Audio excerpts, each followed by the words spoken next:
All right. Well, strategy-wise, going forward, what do we got? Well, I think we need to look at too the kind of ground that we're on and see what for what it is and for what it isn't. I think most of us could agree this is definitely not a referendum on approval of Republicans. Exactly. It is more a repudiation of the president and his policies and his representatives and his surrogates. Hmm. And I think this goes back to the fact that Obama's the perpetual campaigner, that he doesn't know how to govern. He has not put forth anything to govern. He's not done anything in terms of positive action that has a broad mandate. It's all very narrow, 51%, I got this so I get to choose legislation, very divisive stuff. And if he were the sort who was trying to govern instead of campaign, this ground would be very different. So we were sort of, I guess, gifted with the fact that what had been our perpetual problem before with Obama, president, campaigner in chief, now this cycle worked against him.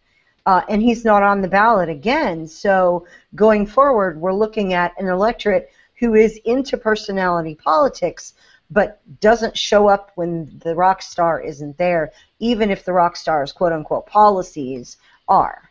Something that I'd like to make a note of is that voting matters. You know, from all that I saw with Project Veritas and the problems with voting machines and the using illegal aliens to potentially vote or non-residents to vote, we still came out on top. Yeah. Well, also the fact that the cult of personality that had started 6 years ago with him are now out of college and still looking for work or a decent job instead of a part-time job.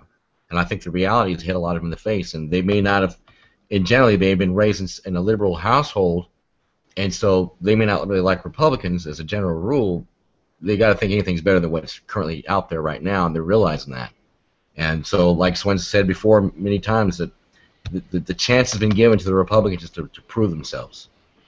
And I think that's important.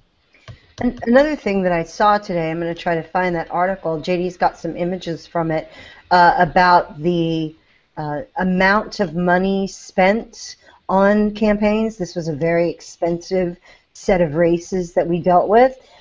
He's got some graphics he's going to put up. The first one, I think, is just all money spent, Democrats and Republicans, on 7 crucial races. Now, this is an article in Town Hall, and it is from Kevin Glass. The losers of 2014 are people who want to buy election. So what you're looking at is these 7 key races: Arkansas and Alaska and Colorado and Iowa and Kentucky and Louisiana and North Carolina, in which you could see how much money was spent by each side. You could see that North Carolina, the Democrats poured a bunch into that race, and she didn't win. In Kentucky, the Republicans poured a bunch into that race, and they did. So you can't really make those distinct. It's the only race, by the way, in this graph in which Republicans spent more. Was Kentucky, was Allison Grimes, was McConnell. So that was fascinating. But every one of these other ones, you can see the Democrats poured dollars in, and there was not that return for it. So we have another graphic. So this one compares the differences between the different types of money. So it's the same races. No, it's not. It's most the same races, but Michigan's been included here. And you can see which groups have put which money, and of course the darker colors are the money that's not disclosed through the campaign itself or through a party itself. It's other spending.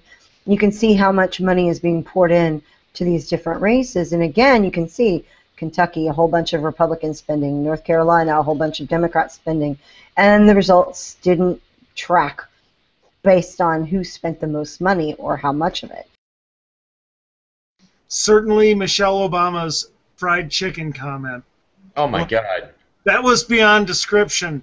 And then Mary Landrieu explaining her struggles because of all the bigotry among Southern voters.